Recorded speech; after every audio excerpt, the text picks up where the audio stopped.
Vamos a orar esta mañana y vamos a pedirle al Señor que nos hable en su palabra. Inclina tu rostro, cierra tus ojos y vamos a orar. Padre, estamos agradecidos porque el día de hoy podemos reunirnos en la congregación, en la asamblea de los santos. Y gracias porque somos el cuerpo de creyentes a quienes tú compraste, a quienes tú escogiste, a quienes redimiste, a quienes salvaste. Y hoy nuestra oración es que tu palabra siga obrando en lo más profundo de nuestro corazón. Y el día de hoy, Señor, este tema tan importante y fundamental para nuestro desarrollo cristiano, te pedimos, Señor, que nuestro corazón esté dispuesto, esté atento. Hoy, Padre, lo disponemos y pídele tú al Señor y dile que te dé disposición en tu corazón, dile que te dé entendimiento y dile, Señor, estoy dispuesto a que tú me hables, a que tú me limpies, a que tú me transformes, a que me ayudes a tener un concepto claro, correcto de lo que es el pecado, de lo que es la santidad. Señor, ayúdanos. Recurrimos a tu palabra, la cual es verdad, es luz a nuestro camino y la cual es poderosa para producir fruto en nosotros. Ponemos este tiempo en tus manos y pedimos que sea tu Espíritu Santo. Úsame, Señor, te lo pido. Y oramos esto en el nombre de Jesús, nuestro Señor y Salvador. Amén y amén. Y el día de hoy vamos a aprender acerca de el discípulo y las prácticas correctas que debe tener, ¿cierto? Hace 8 días, ¿cuántos recuerdan el título del tema? El discípulo, ¿qué? Discipula. Eso quiere decir que cada creyente tiene la responsabilidad y la comisión asignada por Dios para instruir a otros creyentes, ¿verdad? Y yo les lanzaba el reto a manera de pregunta y les decía, ¿cuántos de ustedes están discipulando a otro creyente? ¿Cuántos de ustedes están guiando a otros y les están enseñando a ser como Cristo, a parecerse más a Cristo? Y en esencia la gran comisión tiene que ver con el mandato que el Señor Jesús nos dio de instruir a otros creyentes y enseñarles a tomar su cruz, a negarse a sí mismo todos los días, ¿verdad? Y seguirle, empezando por nosotros. Y este tema que vamos a hablar el día de hoy tiene que ver justo con eso, con hacer morir nuestro yo, la lucha y la batalla que el creyente tiene constantemente en contra del pecado. Y titulé esta enseñanza, el discípulo no practica el pecado. El discípulo no practica el pecado. Y recuerdo yo hace varios años que cuando era yo niño, junto con mi hermana Liz, que mi papá quiso meternos a clases de piano. Porque él era amante de la música, él sirvió al Señor a través de la música también, y pues ese amor por la música nos lo heredó. Y cuando éramos niños, su intención era que aprendiéramos a tocar el piano. Y resulta que encontró una maestra de piano. Y esa maestra de piano estaba justo hacia este lado, la primera calle a la izquierda. Ahí en una casita había una mujer ya de avanzada edad y pegó un letrero afuera de su casa y decía clases de piano. Y ahí fue mi mamá, creo que fue mi mamá a tocar, pidió informes y nos inscribieron a nuestras clases de piano. No con mucho éxito, francamente. Las clases no eran lo que prometían. Recuerdo que esta mujercita, pues ya grande en edad, bajaba muy cascarrabias, ¿verdad? Todo el tiempo así, así no, la mano, y nos dejaba ahí ejercicios y se subía a no sé qué hacer y decía practiquen. Y bajaba y pues obviamente mi hermana y yo muy diligentes practicábamos. A ella creo que le duró, no sé si un poquito menos del gusto, ya no me acuerdo, este, pero era terrible las clases, ¿no? Pero bueno, ya después el Señor permitió que yo pudiera aprender música de manera más formal. Y algo que no me gustaba era eso, que esta maestra nos dijera, practiquen, ¿no? Practiquen, practiquen. Y después lo entendí cuando fui a la escuela de música más formal y había un maestro de piano muy bueno, por cierto, que nos decía, cuando tú dejas de practicar un día, así decía, cuando tú dejas de practicar un día, lo nota tu maestro. Cuando tú dejas de practicar 2 días, porque decía que el instrumento era celoso, cuando dejas de practicar 2 días, no nada más tu maestro lo nota, lo notas tú, lo empiezas a notar tú. Y después decía, pero cuando dejas de practicar 3 días seguidos, no nada más lo noto yo, lo notas tú, sino lo notas hasta tu perro. Dando a entender que el instrumento es tan celoso y tiene razón, la música es una disciplina,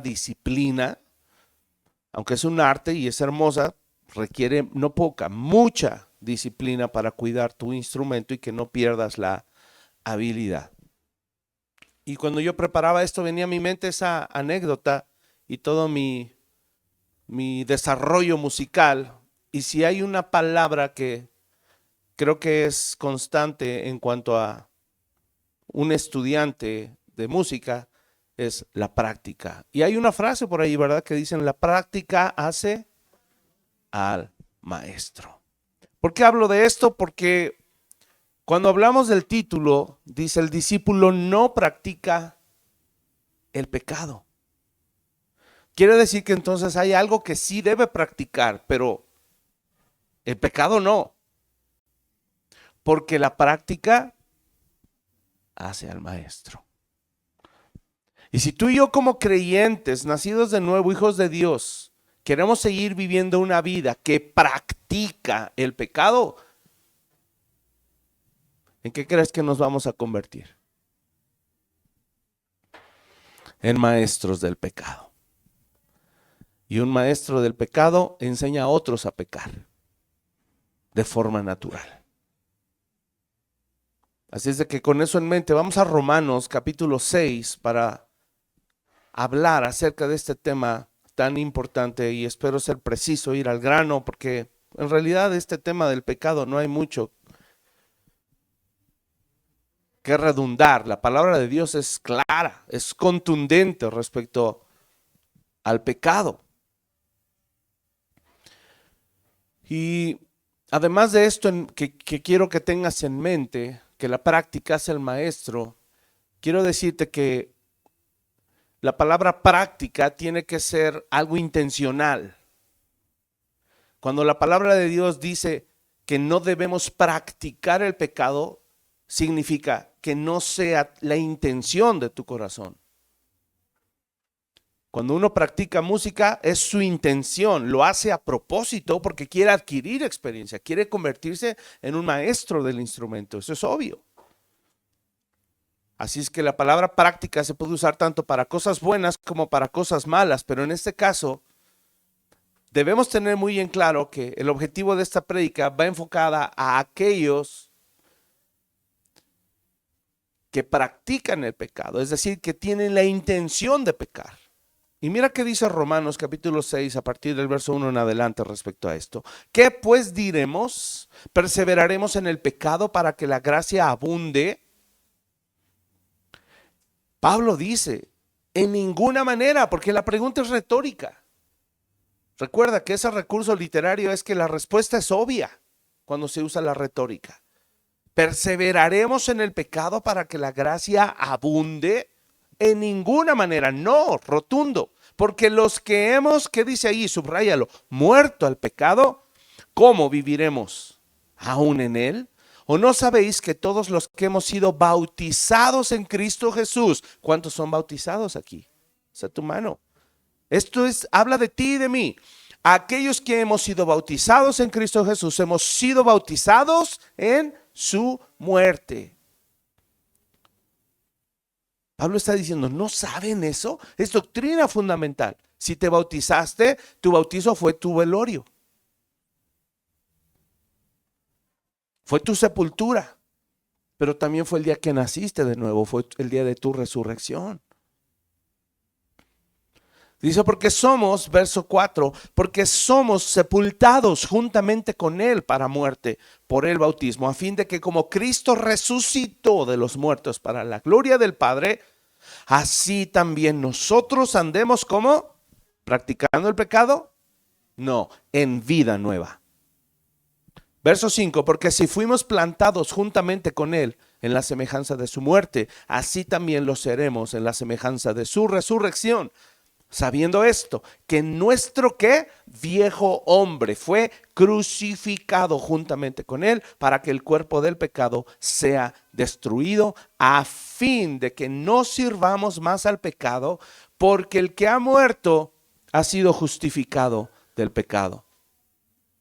Verso 8, y si morimos con Cristo, creemos que también viviremos con Él, sabiendo que Cristo, habiendo resucitado de los muertos, ya no muere. La muerte no se enseñorea más de Él, porque en cuanto murió, al pecado murió una vez por todas, mas en cuanto vive, para Dios vive. Y mira, ahí está la identificación, hermano, de nosotros con Cristo. Así también vosotros, o sea, así como Cristo, vosotros considérense muertos al pecado, pero vivos para Dios en Cristo Jesús, Señor nuestro. Mira el 12, no reine pues el pecado en vuestro cuerpo mortal, de modo que lo obedezcáis en sus concupiscencias, ni tampoco presentéis vuestros miembros al pecado como instrumentos de iniquidad, sino presentaos vosotros mismos a Dios como vivos de entre los muertos y vuestros miembros a Dios como instrumentos de justicia.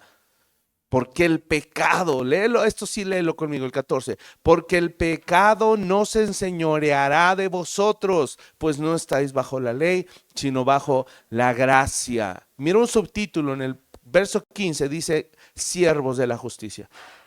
Y él empieza nuevamente con retóricas. ¿Qué pues? ¿Pecaremos porque no estamos bajo la ley, sino bajo la gracia?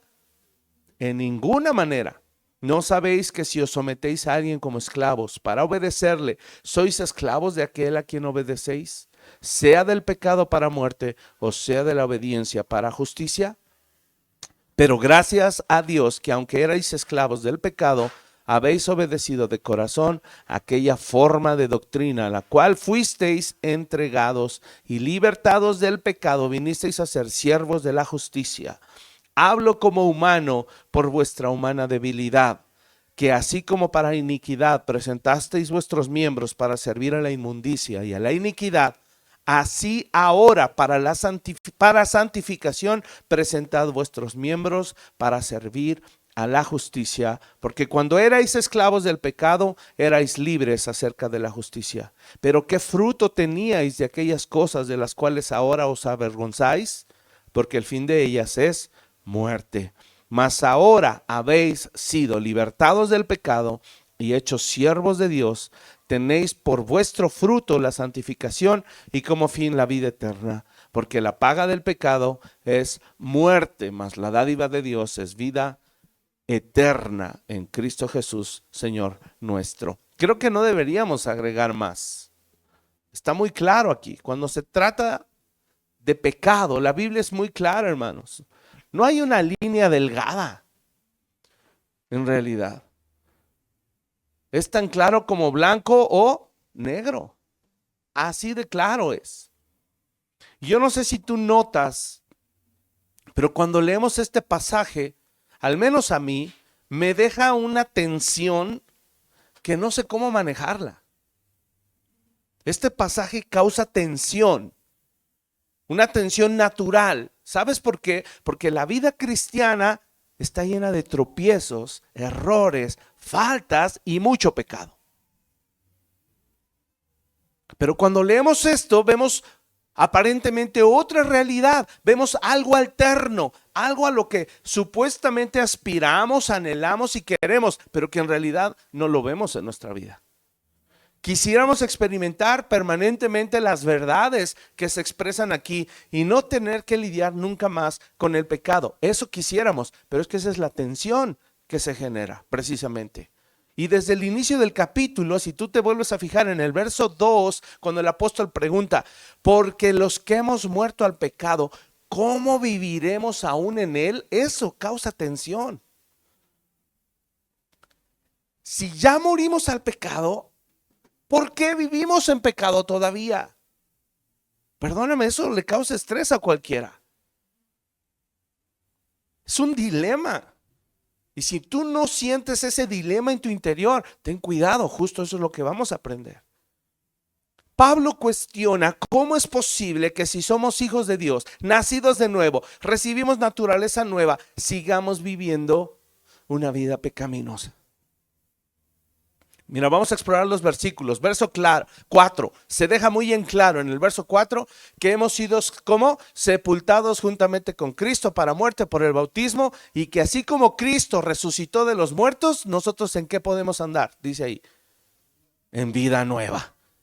Ve el 6, sáltate al verso 6. Se dice ahí que nuestro viejo hombre, ¿qué fue? Crucificado juntamente con él para que el cuerpo del pecado sea destruido y que no sirvamos más al pecado. Sigue la tensión, ¿no? Verso 7, más tensión. Que hemos sido, ¿qué? Verso 7. Justificados del pecado. Veme siguiendo en tu Biblia. Verso 11, sáltate al 11. ¿Qué dice?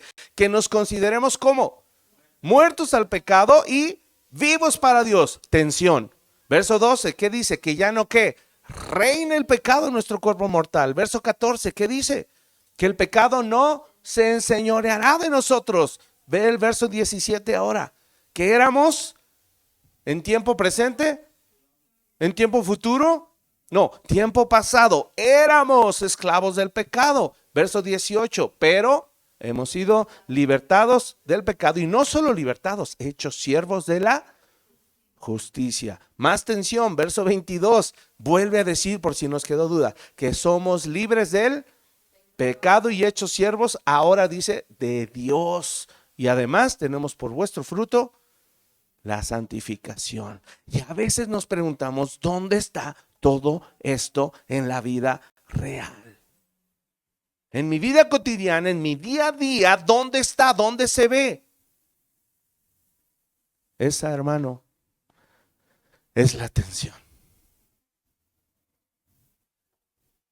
¿Sí la sentiste? ¿Logré transmitírtela? Y todo se torna todavía más complicado y más tenso cuando Pablo avanza al capítulo 7. Si tú has leído tu Biblia y la conoces, ¿qué presenta Pablo en el capítulo 7? A partir del verso 14. Dice, porque sabemos, Romanos 7:14, que la ley es espiritual, mas yo soy, ¡pum! ¿Cómo? Carnal. Me acaba de decir Pablo todo lo que en Cristo soy, tengo, la nueva naturaleza, pero aquí dice, pero yo soy carnal y además vendido al pecado. Híjole, este domingo iba a ser estresante y no lo sabían. ¿Ah? Y para cargarle más calor, le echa leña a Pablo, porque lo que hago no lo entiendo, pues no hago lo que quiero, sino lo que aborrezco, eso hago. Ahora él está en medio de esa tensión y de ese dilema. Y yo pregunto, ¿qué? ¿Qué está diciendo Pablo? Se está contradiciendo. ¿No? ¿Sí lo notas? Se está contradiciendo. Parece ser, ¿verdad? ¿O me perdí de algo en el capítulo 6? Algo me perdí, algo no dijo.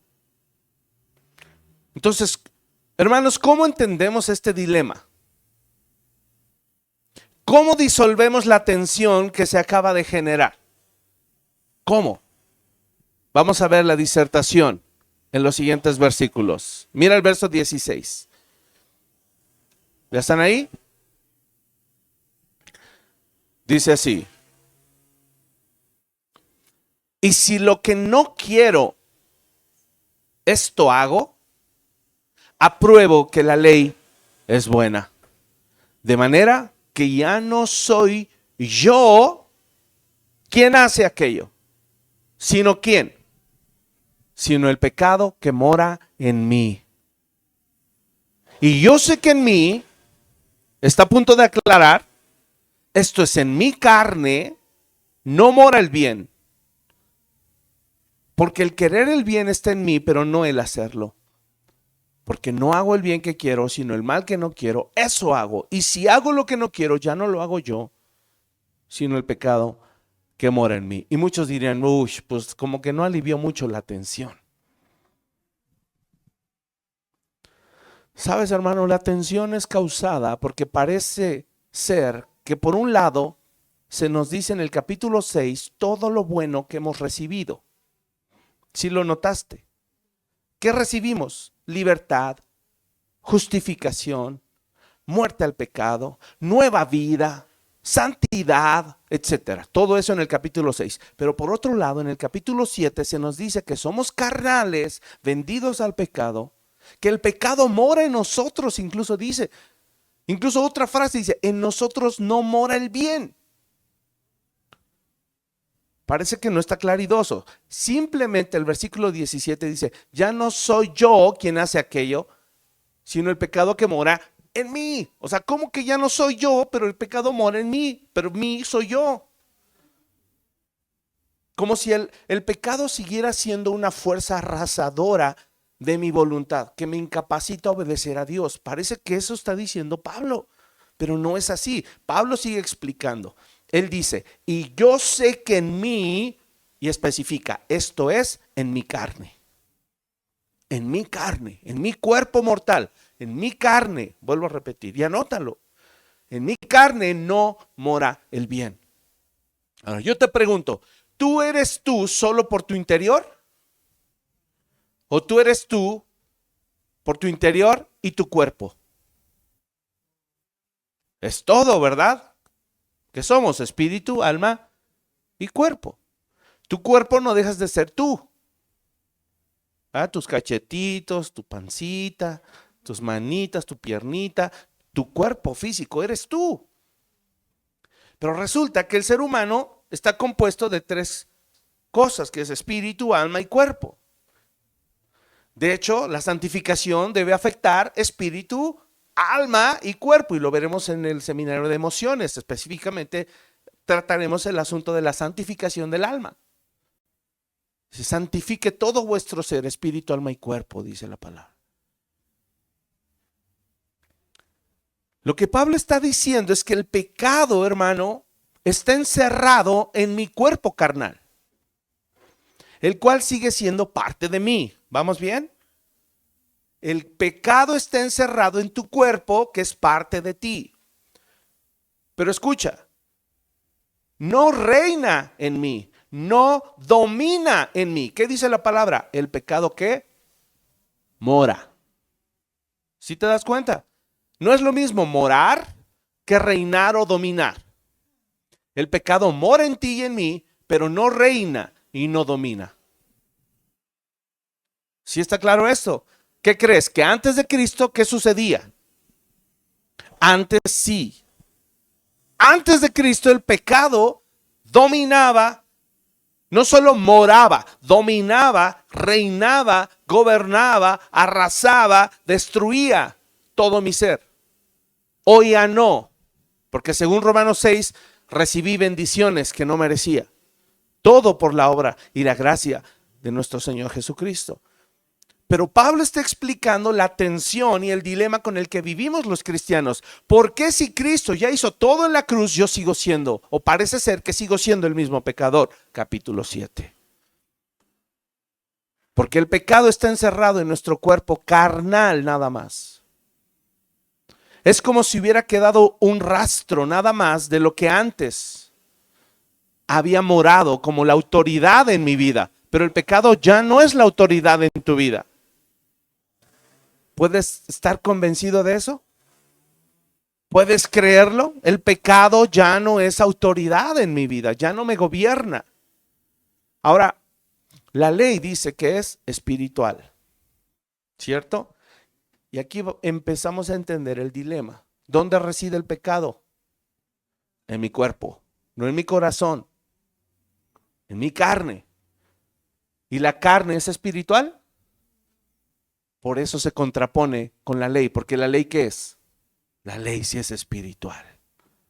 Este dilema se resuelve muy sencillo. La ley es espiritual y no empata con mi carne, no se lleva bien con mi carne. De hecho, se oponen, dice la palabra, se oponen entre sí y luchan uno en contra del otro. ¿Qué se requiere entonces? Sencillo, un vínculo espiritual con la ley. Necesitamos un vínculo espiritual con la ley porque la ley es espiritual. ¿Vamos bien? ¿Y qué crees? Eso es el nuevo nacimiento. ¿Qué acaso el nuevo nacimiento no es nacer del Espíritu?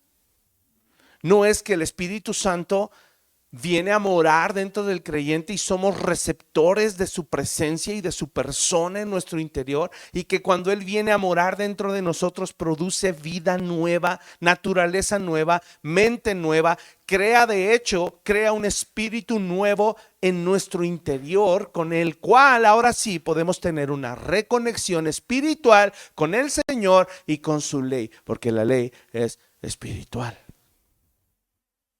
Así se resuelve el conflicto. Ahora, mira a partir del verso 21 cómo Pablo resuelve esta tensión y este conflicto. Pablo dice en el verso 21, Romanos 7, 21, así que queriendo yo hacer el bien, ¿con qué parte Pablo quiere hacer el bien? No, con su cuerpo no, porque en su cuerpo está el pecado. Vamos a leer. Queriendo yo hacer el bien, hallo esta ley, que el mal está en mí. Eso ya quedó aclarado. ¿En mí en dónde? En la carne, en el cuerpo. Porque según el hombre que interior, ojo, me deleito en la ley de Dios. ¡Wow! Pero veo otra ley, ¿en dónde? En mis miembros. Ahí está la clave. Que se revela contra la ley de mi mente y que me lleva cautivo a la ley del pecado que está en mis miembros. Y mira cómo él resuelve. ¿Qué dice? ¿Qué dice? Miserable. ¿De quién? Pues de mí. Pablo está diciendo, me siento miserable. ¿Por qué? ¿Qué es la miseria en su persona? ¿A qué le está atribuyendo esa parte de él que le parece miserable? Él lo dice, ¿quién me librará de este cuerpo de muerte? La parte que a Pablo le parece miserable es la parte de su cuerpo corrupto todavía, que no se puede librar. Yo te quiero preguntar, cuando tú sales a la calle y caminas al centro, ¿ah? Y se te ocurre irte en pecero, vas en metro, ¿ah? Y agarras todos los barandales sudados del metro y los torniquetes y vas y compras cosas y agarras dinero y te dan morralla y te dan cambio, ¿verdad? Y de paso a lo mejor te echaste allí unos esquites, ¿verdad? Bien, con sello de salubridad y vuelves a regresar ya en la tarde, donde regresan todos cansados, más sudados, ¿verdad? Todos oliendo a calle. Llegas a tu casa y dices, ay, estoy tan cansado que así como llegué con esa ropa me meto a mi cama a dormir. Hay muchos que sí lo hacen. Pero ¿acaso no todos, lo normal, la mayoría, qué sensación tenemos? O que fuimos a trabajar y que nuestro trabajo requirió que sudamos y nos ensuciamos. ¿Qué necesitamos en ese momento cuando estamos ya en nuestra casa? ¿No te da una sensación urgente de arrancarte la ropa y meterte a bañar? ¿Sí o no? Bueno, esa sensación es como de, estoy cochino. Y hasta si vemos a alguien, no me saludes porque soy un apestoso, ¿verdad? Esa es la sensación que Pablo está teniendo con su cuerpo. Él está diciendo, soy un miserable porque no me puedo quitar este cascarón podrido en pecado. Esa es la sensación que él está diciendo. Él no está hablando de que él es miserable en su interior, porque alguien que se deleita en la ley de Dios, ¿será miserable?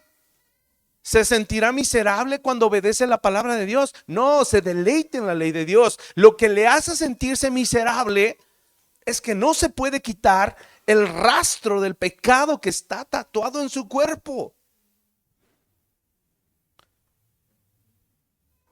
Y por eso él dice, verso 25, gracias doy a Dios por Jesucristo, Señor nuestro.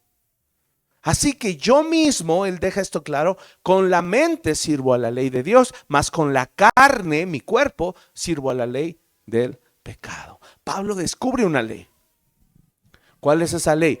Que el mal, que el pecado está en nuestra carne, en el hombre exterior, en lo físico, en tu cascarón.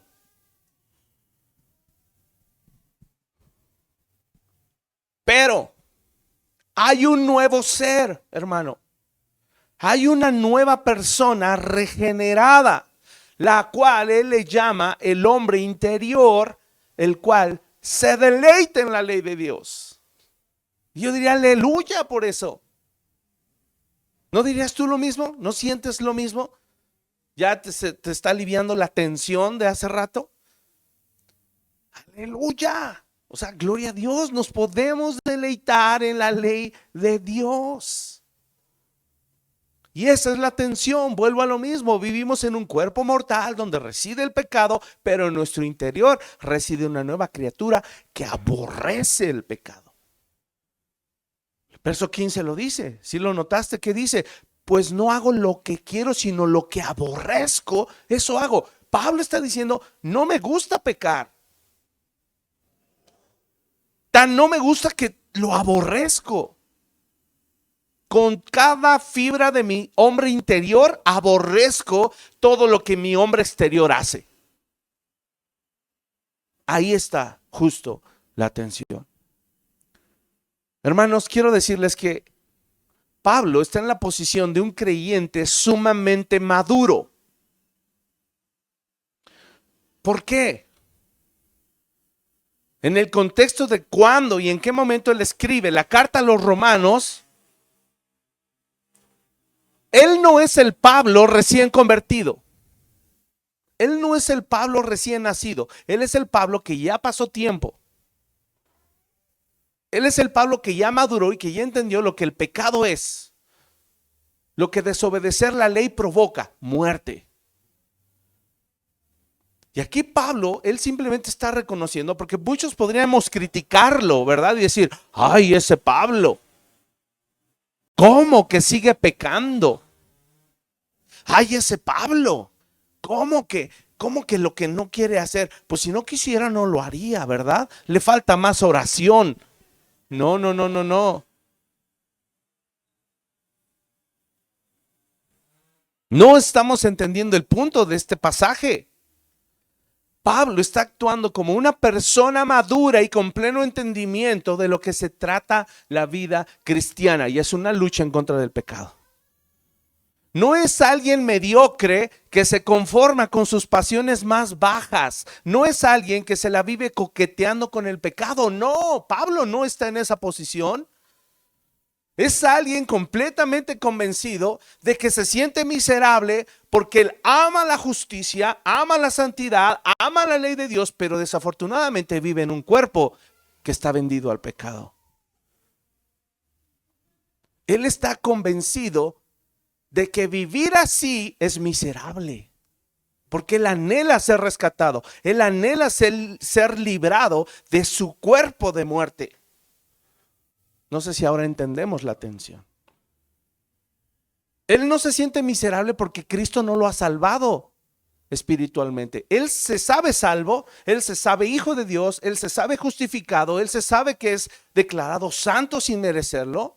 Él sabe que va a ir al cielo, pero se siente miserable porque ya entendió que su vida es para honrar a Dios, pero su cuerpo lo sigue arrastrando al pecado. Pablo, en la etapa de mayor madurez en su vida espiritual, escribe esta carta y nos quiere transmitir lo que un cristiano verdaderamente maduro y consciente vive, y es una vida de tensión, con un dilema en su interior. Y hermano, quiero decirte que esto va a ser la señal para ti, para que tú te des cuenta si eres un creyente maduro espiritualmente o no. Justo esta tensión Aquí se va a reflejar. ¿En qué? En la capacidad que tengo de mirar este conflicto que hay en nuestro interior. Si yo siento toda esta tensión en mi ser y reconozco que no puedo solo, hermano, eso es madurez. Si tú cada vez que pecas, tu corazón se compunge y dices, oh, ¿por qué? ¿Por qué acabé haciendo lo que aborrezco? Y en tu interior hay algo que te hace querer ser librado ya de ese cuerpo que te hace pecar constantemente. Hermano, eso no es un cristianismo mediocre. Eso es un cristianismo maduro. ¿Por qué? Porque se aborrece el pecado, hermano, de tal manera que no estoy dispuesto a permitir que se convierta en una práctica diaria. No estoy dispuesto a practicar el pecado. Ese es el sello de un creyente maduro. No estoy dispuesto y no voy a permitirme practicar el pecado. ¿Qué se vuelve una práctica diaria? La muerte del yo. El crucificarnos a nosotros mismos, crucificar nuestra carne, tomar la cruz cada día, negarnos el placer pecaminoso y seguir a Cristo cada día. Esa es la práctica del cristiano maduro. Y por último, de lo que dice Pablo, ¿cómo acaba? Dice Pablo, gracias doy a Dios, ¿por quién? Por Jesucristo, Señor nuestro. Hermanos, madurez es ser agradecido. Madurez es ser agradecido. Pablo resuelve el dilema con una de las frases más poderosas que puede haber. Y esto alivia por completo. Esto alivia en su totalidad toda la tensión que pudiéramos llegar a sentir. Gracias doy a Dios por Jesucristo, Señor nuestro. ¿Estás consciente de esto? ¿Le das gracias a Dios? Porque aún después de pecar, puedes regresar y decir, qué tonto fui. Qué estupidez acabo de hacer. Qué estupidez acabo de decir. ¿Caemos en cuenta y damos gracias que podemos volver? ¿O qué hacemos cuando tropezamos y caemos? Ahí se ve la madurez. ¿Qué haces cuando pecas? Inmediatamente después. Ahora, vamos a ver la otra perspectiva, ¿verdad? Ya saben que Pablo es pum. Vamos a ver la perspectiva de Juan. ¿Cómo es Juan?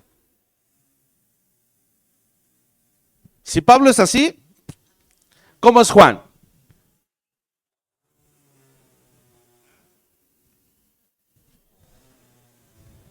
Pues, ¿qué crees? No. Juan se va con todo. Lo vimos ahorita al principio. Vamos a primera de Juan. Nuestro hermano Orlando nos leyó ese pasaje. Porque uno pensaría, Juan, el discípulo amado, el que todo lo dice con amor. Sí, Pablo también lo dice con amor. Y Juan lo tiene que dejar perfectamente claro también. Primera de Juan 3. Mira cómo lo dice. Verso 1, ¿ya están ahí? Mirad cuál amor nos ha dado el Padre para que seamos llamados hijos de Dios. Por esto el mundo no nos conoce. ¿Por qué? Porque no le conoció a Él. Y Él vuelve a decir en el 2, amados, ¿verdad? Amados. Ahora que somos hijos de Dios y aún no se ha manifestado lo que hemos de ser, pero sabemos que cuando Él se manifieste, seremos semejantes a Él porque le veremos tal como Él es. Miren, al menos hasta donde yo sé, al día de hoy, la mayoría de la predicación del Evangelio se centra en algo como lo que acabamos de leer, versos 1 y 2. Generalmente en eso se centra el Evangelio. ¿En qué? Dios te ama, quiere que seas su hijo y un día le verás. Estarás con él por la eternidad. ¿Cierto o no? Pero Juan no acaba allí. ¿Qué hace Juan? Dice, verso 3, nos da la responsabilidad que nos toca. Y todo aquel que tiene esta esperanza en él, ¿qué? ¿Sé qué? Si me están leyendo ahí, síganme, porque si no me siguen van a estar pensando en la sierra, en la motosierra del árbol. ¿Sé qué? Se purifica a sí mismo, así como ¿quién? Así como él es puro. ¿Has escuchado la frase? Es que en esa iglesia no hay amor. Porque condenan a todos. Si Cristo pagó en la cruz. Más nos vale nunca dejar de predicar el evangelio completo, porque nos volveríamos ingratos y dejaríamos de olvidar lo que Jesucristo hizo en la cruz del Calvario, derramando toda su sangre para librar a viles pecadores como tú y yo. Así es de que no lo hacemos desde un púlpito acusador o desde una actitud farisea, ¿verdad? Donde nos creemos más santos y con una mayor justicia que los demás. Discúlpame, hermano, eso no es así. Lo hacemos reconociendo que por nuestra cuenta no podemos. Y el Señor constantemente nos tiene que estar recordando nuestro orgullo y de dónde nos sacó. Mal haríamos dejar de predicar el evangelio, porque entonces sí olvidaríamos de dónde nos sacó el Señor y empezaríamos a confiar en nuestras propias obras y en nuestra propia madurez espiritual.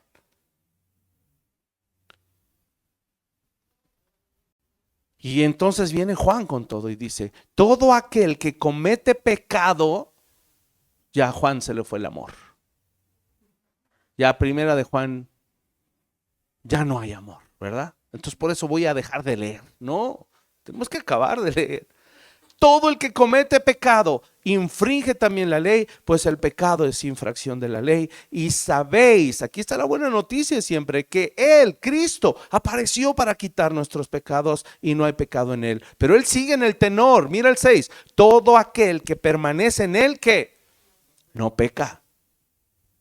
No peca. Todo aquel que peca, no le ha visto ni le ha conocido.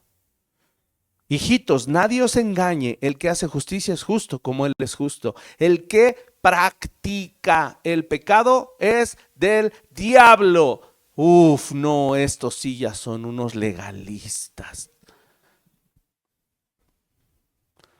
¿Cómo dice? El que practica el pecado, ¿de quién es? Del diablo, porque el diablo peca desde el principio. Buenas noticias otra vez, para esto apareció el Hijo de Dios, para deshacer las obras del diablo y por eso confiamos en Cristo. Verso 9, todo aquel que es nacido de Dios no practica el pecado porque la simiente, la semilla de Dios permanece en él. ¿Y qué?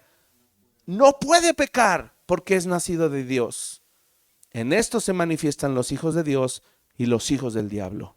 Todo aquel que no hace justicia y que no ama a su hermano no es de Dios. Hermanos, en el verdadero creyente, escucha lo que voy a decir, en el verdadero creyente hay un anhelo ardiente de verlo cara a cara, de ver a Dios cara a cara.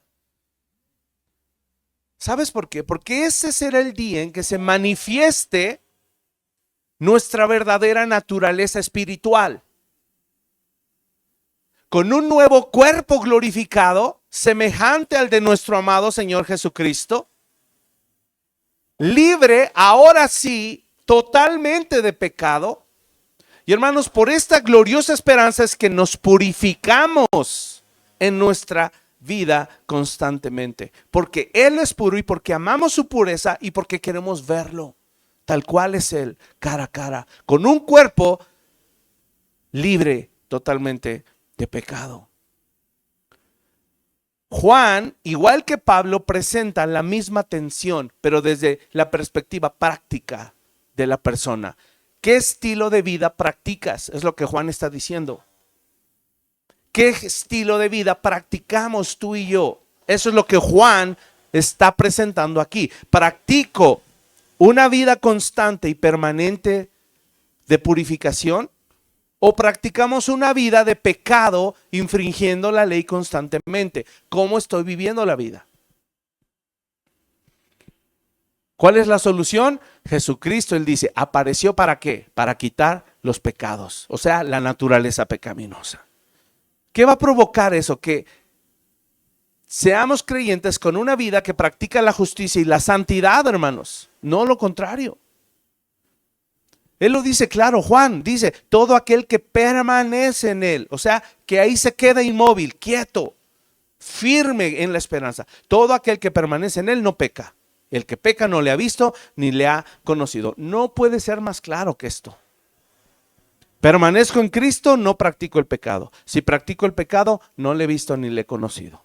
No hay medias tintas, no hay líneas delgadas. El verso 7 vuelve a decir y refuerza la idea, nadie te engañe. El que hace justicia es justo como él es justo. Jesús lo dijo, por sus frutos les conoceréis.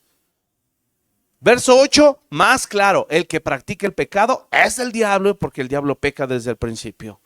Verso 9, más claro, todo aquel que es nacido de Dios no practica del pecado, porque la simiente de Dios permanece en él y no puede pecar porque es nacido de Dios. Y en el verso 10, escucha, Juan incluye una parte fundamental de la vida del creyente. Y esto, hermanos, nos va a servir como la evidencia que comprueba si una persona es salva, regenerada y profesa una fe verdadera. Verso 10, en esto se manifiestan, ¿quién? Los hijos de Dios y los hijos del diablo. Todo el que no hace justicia y que no ama a su hermano, no es de Dios. ¿Podemos nosotros determinar quién es o no salvo? No. Eso no lo podemos juzgar. ¿Pero podemos conocer a una persona por sus frutos? Sí. ¿A qué nos referimos? No podemos andar diciendo quién sí, quién no. Pero por los frutos podemos ser precavidos. Por los frutos podemos cuidar nuestro corazón. Por el fruto podemos ver con quién nos relacionamos y de qué manera nos relacionamos. Hermanos, no estoy diciendo que no le hables a los pecadores. Lo que estoy diciendo es que si una persona practica el pecado, ya sabes qué tipo de relación debes tener con él. Le tienes que predicar el evangelio. Y más si es de tu congregación. No que te alejes de él. No, tienes que estar cerca de él y presentarle claramente el evangelio. Si es una persona que practica la justicia, la santidad, se purifica a sí mismo y da frutos dignos de arrepentimiento, es una persona digna de construir una amistad, de lealtad, en un futuro, ¿verdad? Poco a poco. Ahí sí. Porque es la gran comisión, enseñarle a las personas que dejen de practicar el pecado y que practiquen la justicia. Ese es nuestro trabajo. Y mira, vamos a saltar al final del pasaje para enfocarnos al final. Mira cómo dice el verso 19 de 1 de Juan 3. Y en esto conocemos que somos de la verdad. O sea, sí hay pistas que nos hacen saber si alguien por sus frutos pudiera ser el caso que no ha nacido de nuevo. Pero tú y yo no podemos decirlo abiertamente. Él no ha nacido de nuevo. No. En esto conocemos que somos de la verdad y aseguraremos nuestros corazones delante de Él, pues si nuestro corazón nos reprende, mayor que nuestro corazón es Dios y Él sabe todas las cosas. Amados, si nuestro corazón no nos reprende, confianza tenemos en Dios.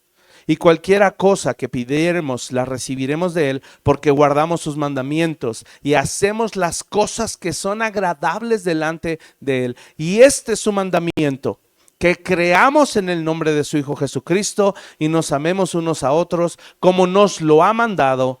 Y el que guarda sus mandamientos permanece en Dios y Dios en él. Y en esto sabemos que Él permanece en nosotros por el Espíritu que nos ha dado. Ahí está la evidencia de que alguien nació de nuevo. Hermanos, Juan nos está ayudando a tener certeza en nuestro corazón.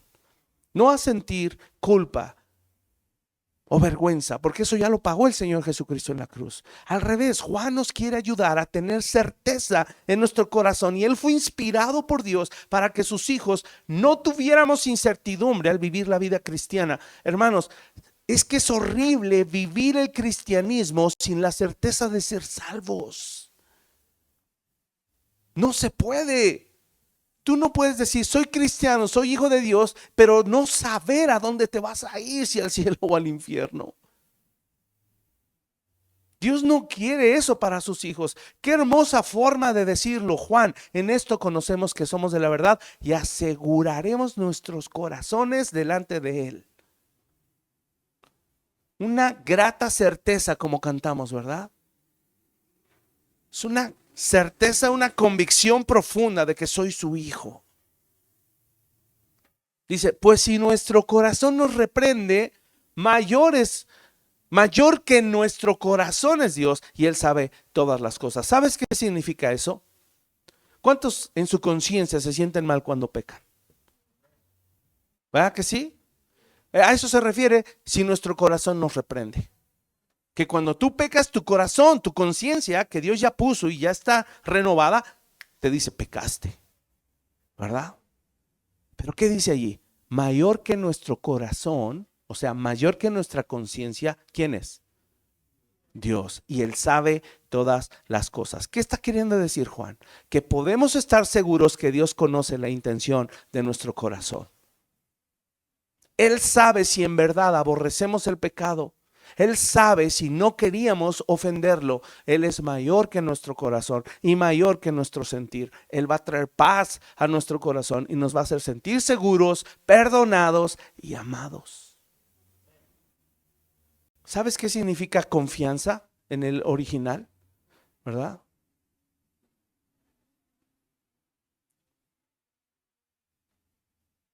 Confianza, libertad, resolución audaz, seguridad y tener valor. Este versículo que dice, acerquémonos pues confiadamente al trono de la gracia. Eso significa tener un atrevimiento consciente, no desfachatez. Tener el atrevimiento porque tengo seguridad, valor, una resolución audaz de que soy su hijo y que Él me ha perdonado. Por eso sí me acerco compungido, con tristeza, sí con vergüenza, pero me sobrepongo a eso porque soy su hijo. Y mira, por otro lado dice, si nuestro corazón no nos reprende, y esto me encantó, confianza tenemos en Dios y en cualquiera cosa que pidiéremos la recibiremos de Él porque guardamos sus mandamientos y hacemos las cosas que son agradables delante de Él. Miren, antes yo pensaba que este versículo significaba, y si no te sientes culpable, Él te va a hacer sentir culpable. No, no es eso. No se refiere a eso. Esto significa que cuando nuestro corazón no nos reprende, es que en nuestra conciencia estamos tranquilos y no sentimos culpa. ¿Por qué? Porque andamos en sus mandamientos, porque amamos su ley, porque nos deleitamos en Él. Por eso nuestro corazón no nos reprende, porque estamos viviendo en justicia, purificándonos y procurando la santidad. Y por eso dice que tenemos la libertad de pedirle cualquier cosa. Aquellos que practican el pecado en lo oculto, les es muy fácil, es muy difícil para ellos orar, hermanos. No sé si lo has experimentado. Hace muchos años yo lo he experimentado. Es horrible. Saber que estás en pecado, saber que estás practicando pecado en lo oculto y el Señor te lo ha demandado y te ha dicho, deja de pecar. Y sabes, no tenemos ni siquiera la capacidad de alzar nuestros ojos, ¿verdad? Y orar y decirle, Señor, perdóname. Tanta culpa y tanta vergüenza sentimos en nuestra conciencia que no somos capaces de orar. Para el que está practicando el pecado, le es muy difícil orar. Y ahí es la clave, mujeres, por favor, estén atentas a sus esposos. Esposos, estén atentos de sus esposas. Padres, estén atentos de sus hijos. Si ellos no están practicando sus devocionales, llevando una vida espiritual, si empezamos a ver que se empiezan a apagar, ¿verdad? ¿Por qué creen que un creyente se empieza a apagar? Porque contristaron al Espíritu Santo, porque apagaron al Espíritu Santo. Y eso se ve inmediatamente en la persona. Inmediato. Ora por trámite. Finge que es espiritual. Usa frases cristianoides, pero está cargado de culpa en su conciencia y le es muy difícil, tanto que no se puede ni siquiera acercar a su padre. Es como cuando nos portábamos mal y sabíamos que no teníamos el derecho de pedir nada. ¿Te pasó? Que sabes cómo son tus papás, vamos a ir al cine y no sé qué, y después un heladito y no sé qué. Justo antes, un día antes de ir al cine, hiciste una que dices, mole, te voló la chancla voladora o el cinturonazo, ¿ah? Y al otro día, a pesar de que ya pasó, ya nos corrigieron, ya todo, ¿cómo nos sentimos al otro día en el cine? Ni nos movemos. Y papá y mamá, ¿quieres palomitas? No, no, gracias. Y salió un heladito doble. No, papi, no, no gastes, gracias. ¿Verdad? Es eso. Dice el Señor, resuelvan en su corazón el conflicto y la tensión que hay en estos pasajes. El Señor dice, resuélvanlo y acérquense confiadamente a mi trono de gracia, porque ahí van a encontrar ayuda. Y que esto sea una lección para que aprendas a vivir en santidad, en justicia y purificándote, de manera que tu conciencia esté limpia y esté tranquila y andes como hijo por tu casa delante del Señor. Repito, no desfachatado. Debemos ver el pecado, hermanos, desde la perspectiva de Dios, desde el punto de vista de Dios, porque lo queremos ver desde el nuestro. Si ahora tenemos un vínculo espiritual con el Señor, oremos que veamos el pecado de manera espiritual. ¿Lo habías pensado? Señor, permíteme ver el pecado de manera espiritual, como lo que soy, con un espíritu nuevo y recto en mi interior. Y cuando eso suceda, ahora sí vamos a poder aborrecer el pecado, porque lo vamos a ver como Dios lo ve. Vamos a sentir lo mismo que Dios siente por el pecado. El arrepentimiento, tú lo sabes, no es el tema, es un paso a la santidad. ¿Ah? Y debemos de ocuparnos de nuestra santidad, sí, y en nuestra santidad. ¿A qué me refiero con eso? Practicar la santidad, no el pecado. Es lo que Pablo quería decir en Filipenses 2, ¿verdad? Ocúpense de su salvación con temor y temblor, no porque la vayan a perder, sino porque costó mucho que la obtuvieran. Valórenla, agradézcanla y apóyense en la gracia para cuidar de esa salvación preciosa. Hermanos, el incrédulo peca frente a todo el mundo. ¿Y sabes qué hace el mundo? ¿Cuál es la consecuencia? El mundo le dice, peca más, te quedaste corto, ¿verdad? Lo alienta más. ¿Y qué pasa cuando el incrédulo peca y el mundo le aplaude? Se pavonea y se jacta, ¿verdad? Por eso los vándalos, ¿ah? Quemamos el coche, robamos la tienda Electra, se volcó un tráiler y nos robamos todo. Se pavonea. Pero algo que no hemos entendido es que, ¿qué crees? Que nosotros como creyentes, ¿dónde crees que practicamos el pecado? En la presencia de Dios.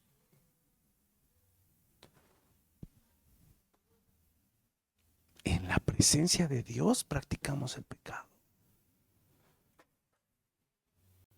¿Hay consecuencias? Sí. Que su espíritu se contrista. Su corazón se duele, amado. Y nos es fácil ser tan habladores y pavonearnos y decir yo soy y mi orgullo y aquí y allá y mi pecado oculto y nadie me cacha y no sé qué y acá y lo... Y no nos damos cuenta que estamos en la presencia de Dios, que Él es fuego consumidor. Y yo no sé si te lo puedes imaginar como una persona, pero ¿cómo haces tú cuando te contristas? ¿Cómo haces tú cuando te compunges en tu corazón? ¿Puedes imaginarte al Señor? ¿Cómo es? ¿Cómo es? O sea, al menos yo cuando me contristo, me hago chiquito, me apachurro. ¿Puedes imaginarte al Señor apachurrándose, sintiendo lo que siente cuando ve a uno de sus hijos pecar? No se va porque Él mora en ti. Por eso se apaga, dice. Y por eso es más grave la consecuencia, hermano. Y por eso muchos no lo creen, pero a veces el Señor, y escucha lo que voy a decir, a veces el Señor prefiere llevarse a esa persona y se lleva al creyente para que no lo siga contristando, para que el cuerpo de pecado sea destruido, pero que el espíritu sea salvo. Es tristísimo eso. Termino con esto. Cuando el creyente peca, Dios permanece fiel. ¿Sabes por qué? ¿Sabes por qué Dios puede permanecer fiel cuando tú y yo como sus hijos pecamos? Porque nuestro Padre está mirando la justicia de su Hijo Jesucristo. Él mira la justicia de Cristo. Pero no quiere decir que yo quede absuelto. Voy a dar cuentas de eso. Porque Dios nos ha dado responsabilidades, que es procurar la justicia, vivir en rectitud, perseguir la santidad.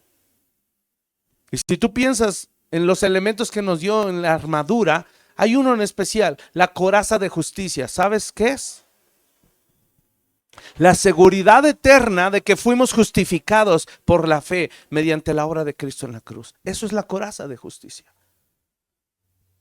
Y es tan efectiva que la coraza de justicia soporta todos los embates del pecado. La coraza de justicia está diseñada para que cada vez que tú peques, el pecado ya no te hiera de muerte. Pero por eso no se nos dio solamente la coraza, se nos dio el escudo de la fe para vivir resistiendo los dardos de fuego del enemigo, toda la tentación del mundo, el pecado, nuestra propia carne y la concupiscencia.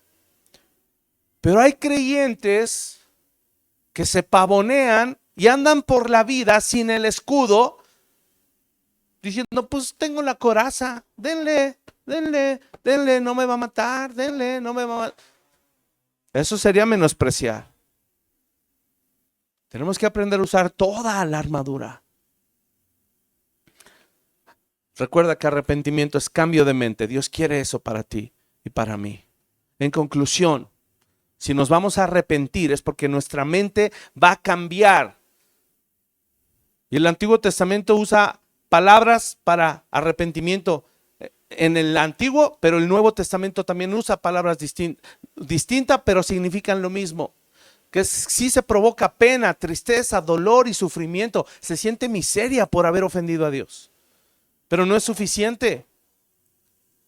Sí, tu cuerpo se compunge, tu alma se entristece, pero tu espíritu, el espíritu de tu mente tiene que ser renovado. Sí derrama lágrimas, sí híncate y llora y pídele y clámale perdón a Dios, pero levántate renovado, aborreciendo al pecado. Porque a veces para pedir perdón decimos lo siento, pero no sentimos nada. No sentimos pena, no sentimos tristeza ni dolor. Creemos que me puedo levantar después de pedir perdón a seguir pecando. Otra forma de pedir perdón, decimos lo lamento, pero no lamentamos nada. Ni sentimos vergüenza siquiera, ni culpa. Hermanos, pidamos quebrantamiento al Señor para que Él renueve nuestra forma de pensar. Hasta que tú no sepas, sientas y estés seguro que aborreces al pecado, no es un pecado vencido. Hasta que no aborrezcamos al pecado, debe ser la renovación de mente. Amén. Conclusión, si somos hijos de Dios con un nuevo corazón, amamos su ley, pero hay un cuerpo que tenemos todavía corrupto, en donde reside el pecado y se rebela contra su ley. Esta tensión, dijimos, nos va a impulsar para ser maduros y luchar contra el pecado con todo el arsenal que el Señor nos ha dado, empezando por su gracia, su espíritu, su palabra, la fe para vivir en justicia y santidad.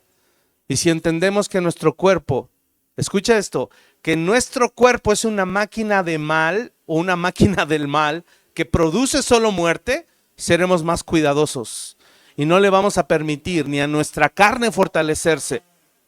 Por eso Pablo decía, presenta tus miembros también como instrumentos de justicia. Usa tu cuerpo para lo bueno, no lleves tu cuerpecito a donde va a estar estimulado. Hermanos, por eso no escuchamos música del mundo. Hermanos, por eso no vamos a un bar. Hermanos, por eso no vamos a un antro. No llevamos nuestro cuerpo a donde va a ser estimulado para pecar. Y muchas cosas más. Así es de que si somos diligentes y responsables con nuestra santidad, vamos a desarrollar disciplinas espirituales que nos fortalezcan y que nos ayuden a ser más agradecidos con el Señor. Termino con 1 Corintios 15, solo lo vamos a leer. Búscalo rápido ahí, 1 Corintios 15, versos 54 al 58, que dice así. Mira qué hermosa esperanza tenemos. 1 Corintios 15, 54, dice, y cuando esto corruptible, ¿sabes? Cada vez que leo este pasaje me imagino a Pablo haciendo esto. Y cuando esto corruptible, o sea, mi cuerpo, mi carne, cuando esto corruptible se haya vestido de incorrupción y esto mortal se haya vestido de inmortalidad, entonces se cumplirá la palabra que está escrita, sorbida es la muerte en victoria. ¿Dónde está, oh muerte, tu aguijón? ¿Dónde, oh sepulcro, tu victoria? Ya que el aguijón de la muerte es el pecado y el poder del pecado la ley, mas gracias, vuelve a decir, sean dadas a Dios que nos da la victoria por medio de nuestro Señor Jesucristo. Así que, hermanos míos amados, estad firmes y constantes, creciendo en la obra del Señor, siempre sabiendo que vuestro trabajo en el Señor no es en vano. Hermanos, que el día que seamos glorificados, apréndete la verdad. El día que seas glorificado y estés frente al Señor, ahí es en donde este versículo podríamos decir, ¿dónde está, oh muerte, tu aguijón? Ya no lo tengo. Ya no está el pecado en mi cuerpo porque tengo un cuerpo nuevo. Esa es la esperanza y a eso nos aferramos. Y en eso perseveramos. Por eso dice, estén firmes y constantes, creciendo en la obra del Señor, siempre. Amén. Vamos a orar. Padre, ayúdanos con tu gracia. Ayúdanos a ver el pecado como tú lo ves. Ayúdanos a sentir hacia el pecado lo que tú sientes. Señor, que hay un aborrecimiento. Señor, eso no se va a poder lograr si no tomamos, Señor, la responsabilidad que nos has dado de ser diligentes, de aprovechar, Señor, todos los beneficios que nos has dado en tu gracia. Señor, que hayas hecho morar tu persona misma, tu Espíritu Santo en nuestro interior. Que nos hayas dado una nueva mente, una nueva naturaleza, nos hayas hecho nacer de nuevo. Para que el pecado, Señor, que aún sigue en nuestro cuerpo, pero que ya no nos gobierna, ya no nos impulse, ya no nos arrastre. y no nos obligue a pecar. Señor, esa es una victoria tuya. Pero mientras llega la victoria final, en donde podamos, Señor, decir que la muerte ha sido vencida, Señor, pedimos tu ayuda y queremos depender de ti totalmente, porque solos no podemos permanecer. Oh, reconocemos nuestra debilidad y ayúdanos, Señor, a ser creyentes maduros que sienten aberración en contra del pecado, en contra, Señor, de toda violación a tu ley, de toda violación a tu palabra. Señor, eso no nos va a convertir en legalistas, nos va a convertir en hijos tuyos verdaderamente, que aman la justicia, que aman la santidad, que aman la pureza, porque tú eres justo, porque tú eres santo, porque tú eres puro, lo que significa que te amamos a ti, Señor. Ayúdanos, ayúdanos, convéncenos de pecado y perdónanos si hemos contristado tu Santo Espíritu. Perdónanos si lo hemos apagado. Ayúdanos, Señor. Quebranta nuestro corazón. No solo traigas arrepentimiento, tal vez no podemos ni llegar ahí sin antes ser quebrantados. Quebranta nuestro corazón, Señor. Si se ha vuelto duro. Y ayúdanos, Padre. Ayúdanos a mirarlo de la forma en la que tú lo ves. Y Padre, que en nuestro interior podamos empezar a amar cada vez más tu palabra. Que nos podamos deleitar en tu ley, la cual es buena, porque es tu voluntad y tú dices que es buena, es agradable, es perfecta, porque te revela a ti, revela tu corazón, revela tu carácter, revela tu persona. Señor, ¿cómo no amar tu ley si eres tú mismo? Ayúdanos, Señor, en este mundo corrupto a distinguirnos. Hoy te lo pido, Señor, para cada uno de mis hermanos amados. Y ayúdanos, Señor, a mutuamente edificarnos, mutuamente exhortarnos, mutuamente reprendernos si fuera necesario, pero llenos de amor, de misericordia, de mansedumbre. Hoy te lo pedimos, Señor, con todo nuestro corazón. Y te damos gracias por nuestro Señor Jesucristo, quien fue obediente hasta la muerte y muerte de cruz, y quien en el Calvario compró nuestra libertad, nos rescató, nos redimió, nos declaró justos, imputándonos su justicia y atribuyéndose nuestra maldad, nuestra iniquidad y nuestro pecado. Gracias porque lo ofreciste, Señor, como el sacrificio perfecto que puede quitar el pecado del mundo y de nuestra vida y de nuestro corazón. Señor, a ti sea la gloria y la honra. Te bendecimos y te damos gracias por siempre. Y oramos esto en el nombre de nuestro Señor y Salvador Jesucristo. Amén y amén.